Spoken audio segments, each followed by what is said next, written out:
సీరియల్లో సినిమాలో నటించాలనుకుంటున్నారా? అయితే వెంటనే మా యాక్టింగ్ స్కూల్లో జాయిన్ అవ్వండి. హలో అండి, ఇవాళ క్లాస్లో మనకి నిశ్చితం మరియు కారణం, అసర్షన్ అండ్ రీజన్ అనే టాపిక్ గురించి డిస్కస్ చేస్తాం. సో ఇక్కడ ఒకసారి చూస్తే నిశ్చితం మరియు కారణం అంటున్నాడు. అంటే ఈ నిశ్చితం మరియు కారణం అంటే ఏంటి? మరి అసర్షన్ అండ్ రీజన్ అంటాం దీన్ని మనం ఇంగ్లీష్లో. అయితే దీనికి సంబంధించి ఒకసారి మనం గమనించినట్లయితే అసర్షన్, నిశ్చితం అనేది మనకి ఇక్కడ ఒక నిశ్చితం ఇస్తారు. ఓకేనా? నిశ్చితం అంటే ఇది ఒక ధృవీకరణ, అంటే దీన్ని ఒక కన్ఫర్మేషన్ ఇస్తారు. దీన్నే మనం అసర్షన్ అని అంటాం. సో నిశ్చితం అని అంటే ఒక ధృవీకరణ, ఒక అంశానికి సంబంధించి ఒక స్టేట్మెంట్ లాంటిది. ఇది కూడా అంటే ఒక ధృవీకరణ, ఇది ఫైనల్ అన్నట్టుగా ఒకటి ఇచ్చేస్తారు, అసర్షన్ ఇస్తారు. ఇప్పుడు దానికి సంబంధించిన రీజన్ కూడా ఒకటి ఇస్తారు. ఓకే, సో దానికి సంబంధించి రీజన్ దాన్నే కారణం లేదంటే హేతువు అని అంటారు. కారణం లేదంటే హేతువు అని అంటారు. ఈ నిశ్చితం లేదా ధృవీకరణకు సంబంధించి ఇది అసర్షన్ అండ్ ఇది రీజన్. ఇక్కడ నిశ్చితం ధృవీకరణ ఏదైతే ఉంటుందో దీనికి ఈ కారణం అనేది కరెక్ట్ అయిన కారణమేనా కాదా అంటే మనం ఏమనొచ్చు అని అంటే, ఒక మాట చెప్తున్నప్పుడు ఓకే, సో ఆ మాటకి సరైన కారణం, ఒక స్టేట్మెంట్ రిలీజ్ చేస్తున్నప్పుడు, ఒక వాక్యం చెప్తున్నప్పుడు దానికి ఒక ధృవీకరణ అనేది ఉంటుంది. అంటే ఆ వాక్యం అనేది దానికి అదే కరెక్ట్గా ఉందా, లేదంటే దానికి ఇంకెవరైనా ఇంకొక మాట కలిస్తే, ఇంకొక మాట తోడైతే ఆ స్టేట్మెంట్ అనేది పర్ఫెక్ట్గా ఉంటుందా అని చెప్పి మనం తీసుకుంటాం. ఇక్కడ దాన్నే నిశ్చితం మనకి ధృవీకరణ లేదా కారణము హేతువు అని అంటాం. అంటే ఈ నిశ్చితానికి సంబంధించి మనకి ఇక్కడ కారణం హేతువు అనేది పర్ఫెక్ట్గా ఉందా లేదా చూస్తాం.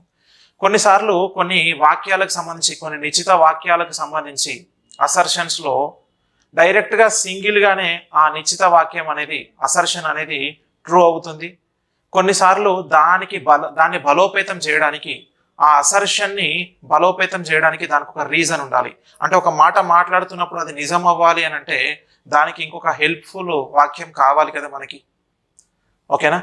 సో అందుకోసం అని చెప్పేసి నిశ్చితం లేదా ధృవీకరణకి కారణం హేతువు కూడా ఉంటుంది. సో ఇక్కడ ఈ మనకి అసర్షన్స్ అండ్ రీజన్స్ లో క్వశ్చన్స్ చేయాలి అని అంటే మనకు ఒక మాట గుర్తుపెట్టుకోవాలి, మనకి కొంత నాలెడ్జ్ అనేది ఉండాలి. మరి దేనిపైన నాలెడ్జ్ అని అంటే దీంట్లో క్వశ్చన్స్ మనకు వేరియస్ రకాలుగా అడుగుతారండి. అంటే రాజకీయ పరమైన క్వశ్చన్స్ అంటే రాజకీయ పరంగా రావచ్చు, నెక్స్ట్ ఆర్థిక పరమైన రావచ్చు, నెక్స్ట్ సామాజిక పరంగా ఉండొచ్చు, సామాజిక పరంగా ఉండొచ్చు. ఓకేనా? Next statistics. ఓకేనా? సో స్టాటిటిక్స్ పైన రావచ్చు. అంటే స్టాటిటిక్ జీకి అంటే మనకి ఒక ఆల్రెడీ ఉన్న జరిగిపోయింది ఏదైతే కొన్ని సందర్భాలు ఉంటాయో వాటికి సంబంధించి స్టాటిటిక్ అని అంటే సో ఒక స్థిరమైన, అంటే ఆల్రెడీ ఫిక్స్డ్గా ఉన్న కొన్ని అంశాలకు సంబంధించి అట్లాంటి అంశాలు కూడా అసర్షన్స్ అనేవి, నిశ్చితాలు అనేవి రావడానికి అవకాశం ఉంటుంది. సో ఈ నిశ్చితాలు అన్నిటి నుంచి, ఓకేనా, అసర్షన్స్ అన్నిటి నుంచి మనం ఏం చేస్తాము అని అంటే ఓకే, సో వాటి నుంచి మనకు ధృవీకరణ ఏది ఉంటుంది అంటే ఇప్పుడు వీటి నుంచి వస్తుంది డైరెక్ట్గా చెప్పొచ్చా అని అంటే మొదట దానిపైన మనకి పట్టు ఉండాలి. ఓకేనా? సో ఇన్ జనరల్ మనకి అన్నిటి నుంచి, ఒకవేళ ఒక కాంపిటేటివ్ అభ్యర్థి ఉన్నాడు అనుకోండి, ఆ కాంపిటేటివ్ అభ్యర్థికి సంబంధించి కనుక తీసుకున్నట్లయితే ఇప్పుడు మనం ఆ కాంపిటేటివ్ అభ్యర్థి ఏం చేయాలి అని అంటే తనకి క్వశ్చన్స్ ఎట్లా వస్తాయి, పాలిటీ పరంగా అంటే రాజకీయ పరంగా అంటే పాలిటీ పరంగా కూడా క్వశ్చన్ వస్తుంది. ఓకేనా? సో కొంత జాగ్రఫీ పరంగా, ఎకానమీ పరంగా, అంటే వీటన్నిటిని కలగలిపి హిస్టరీ పరంగా కూడా కొన్ని క్వశ్చన్స్ అనేవి, అంటే చరిత్రకు సంబంధించిన అంశాలు కూడా అడుగుతారు. అంటే ఈ పర్టికులర్ ఒక టాపిక్లో మనకి వేరియస్ టైప్స్ ఆఫ్ క్వశ్చన్స్ అనేవి ఉండడం జరుగుతుంది. వాటన్నిటిపైన కనుక కరెక్ట్ నీకు అవగాహన ఉన్నప్పుడు మాత్రమే ఇది నిజము, ఇది అబద్ధము అని చెప్తాం. ఈ నిశ్చితము ఇండివిజువల్గా నిశ్చితం ఒకటే కరెక్ట్ సరైనది, లేదంటే మన కారణము ఒకటే మాత్రం, కారణం ఒకటే సరైనది అని చెప్తాం. లేదు అని అంటే అవి రెండింటికి సంబంధం లేదు అని చెప్తాం. ఇవన్నీ చెప్పాలి అని అంటే మనకి ముందుగా దానిపైన ఒక అవగాహన అనేది ఉండాలి. ఇది మాత్రం గుర్తుపెట్టుకోండి. సో ఎంటైర్ ఒక సబ్జెక్ట్ పైన మనకు గనక తీవ్రమైన అంటే మనకి గట్టి నాలెడ్జ్ గనక, ఒక బలమైన నాలెడ్జ్ కనుక ఉన్నప్పుడు మాత్రమే మనం వాటికి సంబంధించి ఆన్సర్స్ అనేవి చేయడానికి అవకాశం ఉంటుంది. సో చూసినప్పుడు మనకి నార్మల్గా అనిపించవచ్చు, కానీ వాటి ఆన్సర్ అనేది చేసే విధానం అనేది ఒకటి ఉంటుంది. ఓకేనా, రైట్. ఇప్పుడు వీటికి సంబంధించి అసర్షన్స్ అండ్ రీజన్స్కి సంబంధించి, అసర్షన్ అండ్ రీజన్కి సంబంధించి ఇప్పుడు అసలు మనకి ఏ విధంగా ఉంటాయి క్వశ్చన్స్ అనేవి చూద్దాము. ఇక్కడ సో క్వశ్చన్స్ చేసేటప్పుడు గమనించాల్సిన కొన్ని మనకి ఏంటి అని అంటే ఆప్షన్స్ ఉంటాయండి. ఓకేనా, సో ఇవి ఆప్షన్స్. మనకి ఆప్షన్స్ ఉండే రకం అనేది కొంత డిఫరెంట్గా ఉంటుంది. ఇప్పటి వరకు మనం అనుకున్నది ఏంటి, ఒకటి కరెక్ట్ అయింది లేదంటే రెండు కరెక్ట్ అయింది. వేరే మనకి ఇంతకు ముందు తీసుకున్న కొన్ని చాప్టర్స్ కనుక గమనిస్తే, సో లాస్ట్ క్లాసెస్లో మనం ఏదైతే డిస్కస్ చేసినామో స్టేట్మెంట్స్ అండ్ కంక్లూజన్స్ కానివ్వండి, స్టేట్మెంట్స్ అండ్ అసర్షన్స్ కానీ, మనకి స్టేట్మెంట్స్ అండ్ అజంప్షన్స్ కానివ్వండి, అట్లా మనకి వీటన్నిట్లలో కూడా తీసుకున్నప్పుడు ఒకటి మాత్రమే, రెండు మాత్రమే కరెక్ట్ అయింది, లేదంటే ఒకటి లేదా రెండు రైట్ అయినాయి, ఒకటి మాత్రమే మనకి దాంట్లో నైదర్ నార్ ఐదర్ ఆర్ అని చెప్పేసి మనం తీసుకునేవి ఉన్నాయి కదా, అక్కడ ఉంది. కానీ ఇక్కడ ఒకసారి పరిశీలిస్తే మనకి కొంత డిఫరెంట్గా ఉంటుంది.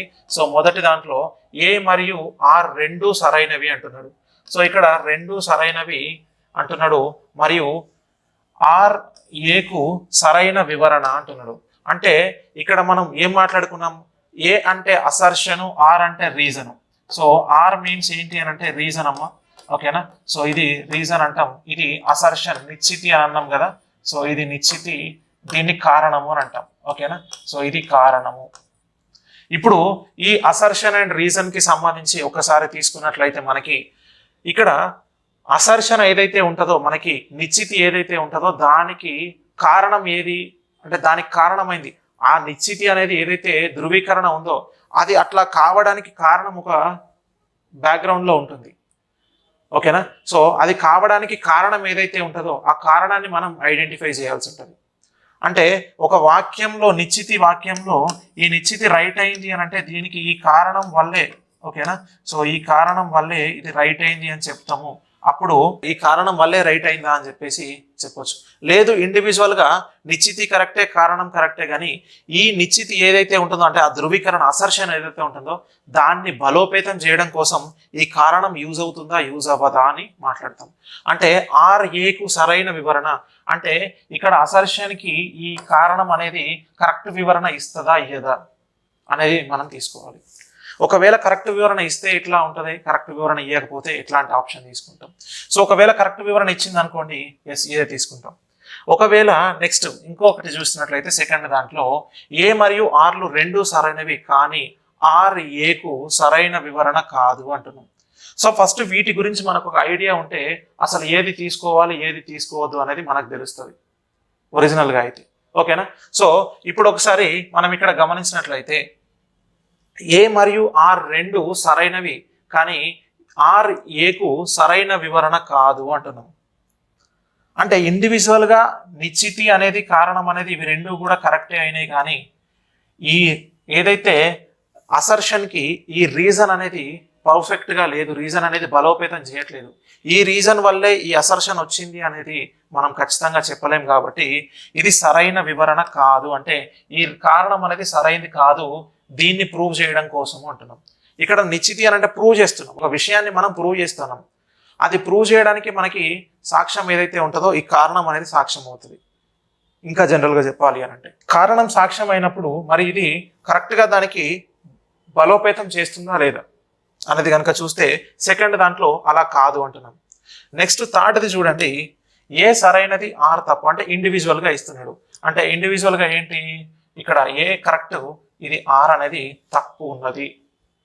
సో ఇవి రెండు కరెక్ట్గా ఉన్నప్పుడు మాత్రమే ఇక్కడ మనం వివరణలు అనేవి సెట్ అవుతున్నాయా లేదా చూస్తాం. ఏ ఒక్కటి తప్పు ఉన్నా కూడా డైరెక్ట్గా ఏ సరైంది, ఇక్కడ ఆర్ సరైంది కాదు అని చెప్పి తీసుకుంటాం.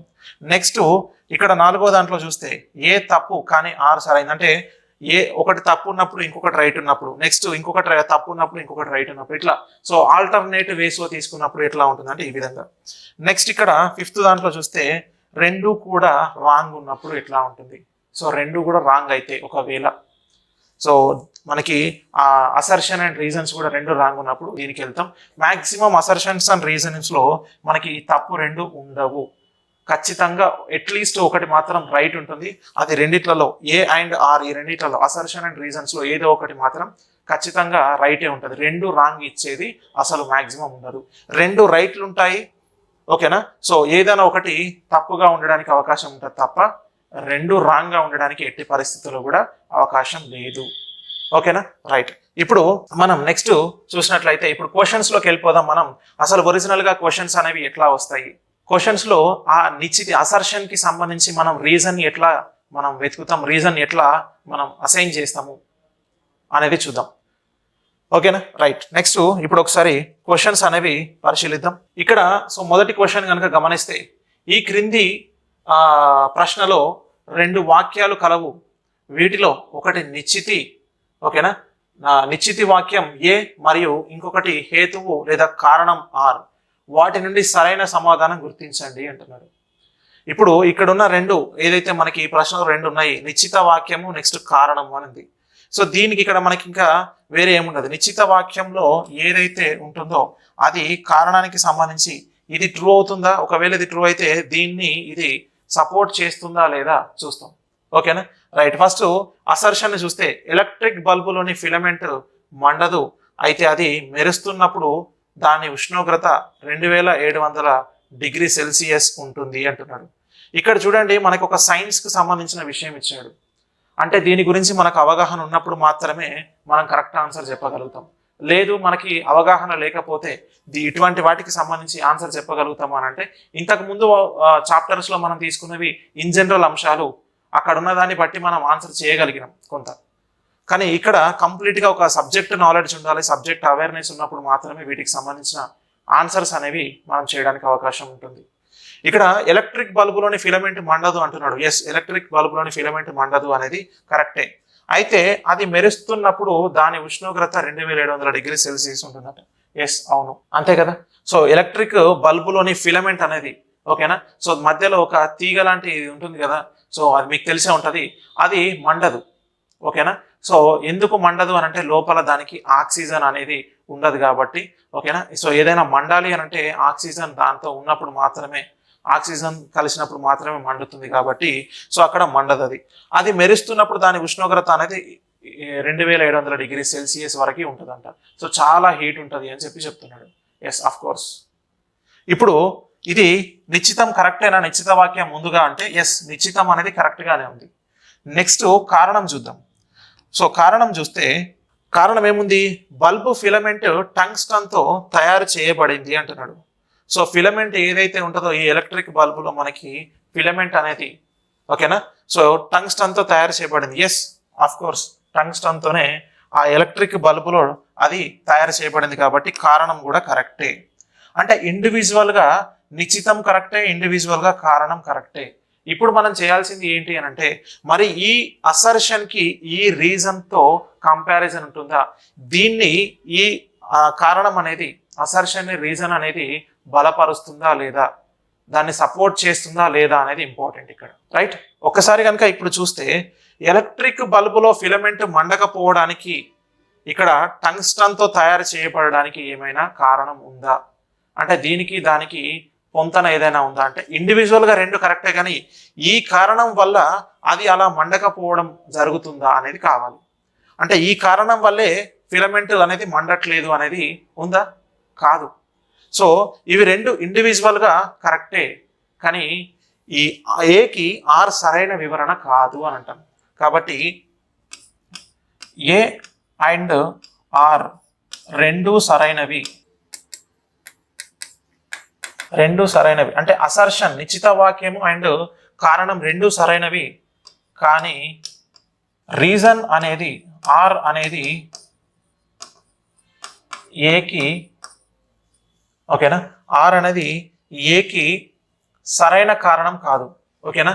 సో రీజన్ అనేది ఏకి బలపరచట్లేదు అని అంటాం. సో ఇంతకుముందు తీసుకున్నాంగా ఇక్కడ చూసినట్లయితే ఏకి సరైన వివరణ కాదు అని అంటాం.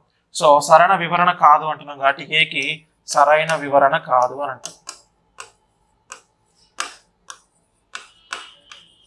రైట్. సో ఇండివిజువల్ గా ఇవి రెండు రైటే, కానీ అసర్షన్కి రీజన్ అనేది కరెక్టేనా, అంటే ఆ రీజన్ వల్లే అట్లా అవుతుందా అంటే ఆ రీజన్ వల్ల కాదు అని అంటాం. ఈ విధంగా వీటికి సంబంధించి ఇంకా మిగతా క్వశ్చన్స్ అనేవి నెక్స్ట్ క్లాస్లో డిస్కస్ చేద్దాం. Okay, thank you.